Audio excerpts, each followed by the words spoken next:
நம்மளுடைய தமிழ் மரபில் மண்பானையை தான் நிறைய பயன்படுத்தியிருக்கிறோம். வீட்டில் எல்லாவற்றிற்கும் புழங்குறதுக்கு பூரா மண்பானை தான் பயன்படுத்தணும். இதை சொல்கிறது கீழடி நாகரிகமே சொல்லும். இன்றைக்கி நிறைய பேருக்கு கீழடி நாகரிகம்னா என்ன அப்படிங்கிறது தெரியும். கீழடியில் அகழ்வாராய்ச்சி பண்ணி எடுத்திருக்கிறாங்க. நிறைய பானைகள்லாம் எடுத்திருக்கிறாங்க. வாழ்க்கையில் பிறப்பிலிருந்து இறப்பு வரைக்கும் மண்பானை தான் பயன்பட்டுருக்கு. வீட்டில் சமையல் பாத்திரம் எல்லாமே மண்பானை தான். அந்த காலத்தில் உலோகங்களையெல்லாம் பயன்படுத்தக்கூடிய அறிவு இல்லையா அப்படின்னா அறிவும் இருந்துச்சு. எந்த அளவுக்கு இருந்துச்சு அப்படின்னா, உலோகங்களால் விளையாட்டு பொருட்கள், அணிகலன்கள் செய்கிற அளவுக்கு அந்த உலோகங்கள் ரீதியான அறிவு இருந்தது. ஆனாலும் அந்த உலோகங்களால் எந்த பாத்திரத்தையும் செஞ்சு நம்மளுடைய மரபில் நம்மளுடைய முன்னோர்கள் பயன்படுத்தலை.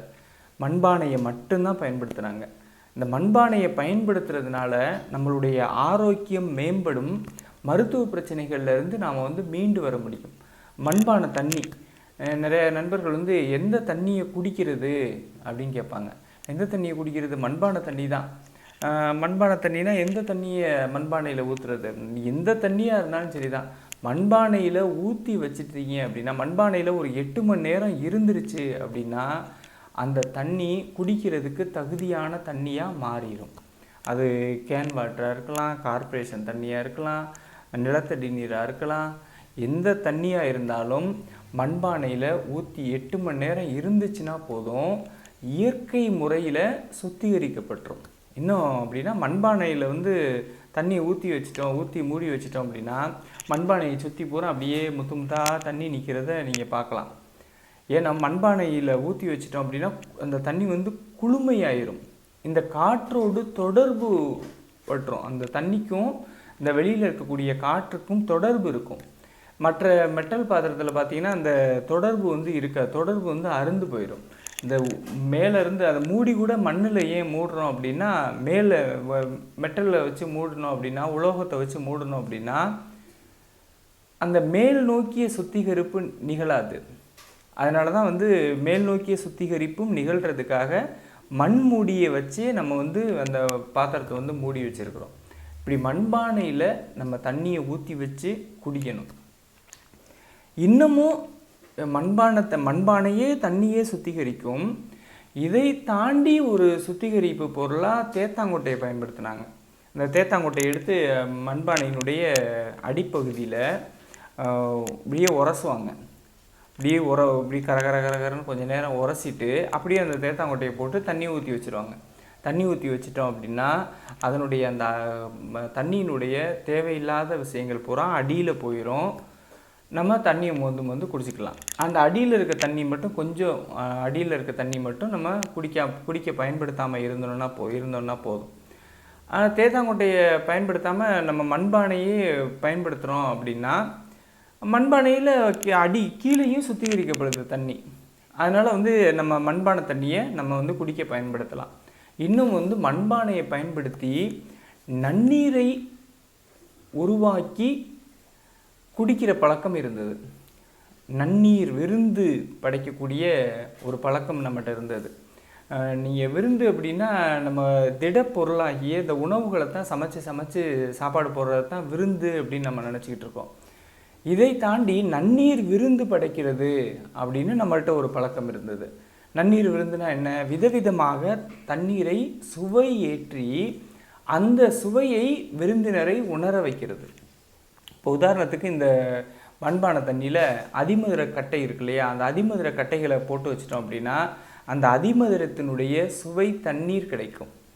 வெட்டி வேரை போட்டு வச்சோம்னா வெட்டி வேர் தண்ணி கிடைக்கும். நன்னாரி வேரை போட்டு வச்சோம்னா நன்னாரி தண்ணீர் கிடைக்கும். இந்த மாதிரி பல்வேறு வகையான சுவைகள். இந்த திட உணவை சமைக்கிறதுக்கான ஒரு நிபுணத்துவம் மாதிரியே தண்ணீரை சமைப்பதற்கான ஒரு நிபுணத்துவம் நம்மகிட்ட இருந்தது. என்ன பொருளை இப்போ இந்த வெட்டி வேரையும் ஏலக்காயும் போட்டால் என்ன மாதிரியான வாசனை நீர் வரும், வாசனை தண்ணீர் கிடைக்கும் அப்படின்னு சொல்லி ஒரு அறிவு, ஒரு இதே மாதிரி என்னென்ன பொருளை இப்போ நீங்கள் சமையல் பண்ணுறீங்க அப்படின்னா இன்ன பொருளையும் கலந்தால் ஒரு விதமான சுவை வருது அப்படின்னு உங்களுக்கு தோணி அதை சமையல் பண்ணுறீங்க இல்லையா. அதே மாதிரி தண்ணீரை சமைச்சு விருந்து படைச்ச மரபு நம்மளுடைய மரபு. இப்போ நம்ம காலத்துலேயும் நம்ம தண்ணீரை விதவிதமாக சுவை ஏற்றி குடிக்கலாம். விதவிதமாக தண்ணீர் சமையலை நீங்கள் கண்டுபிடிச்சி ஒரு விதமான சுவை தண்ணீரை கண்டுபிடிச்சி உங்களுடைய விருந்தினர்கள் கொடுத்து மகிழ்விக்கலாம். நீங்களும் குடித்து இன்புறலாம். நம்மளுடைய உடம்பு அந்த பதின்பருவம் இருக்கு இல்லையா, அந்த பதின்பருவம் வரைக்கும் தான் அந்த திட உணவுகளினுடைய அவசியம். அந்த வளர் இளம் பருவத்தில் தான் திட உணவுகளினுடைய அவசியம். அந்த வளர் இளம் பருவத்தை தாண்டிட்டோம் அப்படின்னா நம்மளுக்கு சுவை தான் முக்கியமே தவிர ஒரு அதிகப்படியான திட உணவுகள் தேவையில்லை அப்படிங்கிறத நம்மளுடைய மரபு சொல்கிறது. அப்போ அந்த சுவையை நம்ம சாப்பிட்ற சாப்பாடு எல்லாமே சுவைக்காக தான் சாப்பிட்றோம், உடம்புக்காக சாப்பிட கிடையாது. உடம்புக்கு சத்துக்களை ஏற்படுத்துறதுக்காக சாப்பிட்றது கிடையாது. இன்றைக்கி நிறையா நம்ம என்ன சொல்கிறது, இது ஒரு மூடத்தனம்னே சொல்லலாம். இந்த பொருளை சாப்பிட்டா அந்த சத்து கிடைக்கும், அந்த பொருளை சாப்பிட்டா இந்த சத்து கிடைக்கும் அப்படின்னு சொல்லி நிறையா நம்ம ஆராய்ச்சி பண்ணி சாப்பிட்றோம். விலங்குகள்லாம் எங்கேயாவது பார்த்துருக்கீங்களா, இந்த பொருளை சாப்பிட்டா கண்ணுக்கு நல்லது, இந்த பொருளை சாப்பிட்டா மூக்குக்கு நல்லது அப்படின்னு நான் சாப்பிட்டுட்டு இருக்கு. அதுக்கு பாட்டுக்கு சாப்பிடுது. எந்த பொருளையும் சாப்பிட்டு ஒட்டுமொத்த உடம்பு உறுப்புகளும் ஆரோக்கியமாக செயல்படுவதற்கான சத்துக்களை அந்த உடம்பு பெறுது. அதே போல் நாமும் ஒட்டுமொத்த உடம்புக்கு தேவையான சத்துக்களை பெற முடியும். அப்படி பெறணும் அப்படின்னா சுவையாக சாப்பிடணும். சுவையாக சாப்பிட்றது திடப்பொருளை தான் சாப்பிடணுங்கிறது கிடையாது. திரவ பொருள்களையே சுவையாக சாப்பிடும் பொழுது நம்ம உடம்புக்கு தேவையான சத்துக்களை உடம்பே உற்பத்தி பண்ணும். நந்தவனத்திலோராண்டி அவன் 4 மாதமாய் குயவனை வேண்டி கொண்டு வந்தான் ஒரு தோண்டி, அதை கூத்தாடி கூத்தாடி போட்டுடை தாண்டி.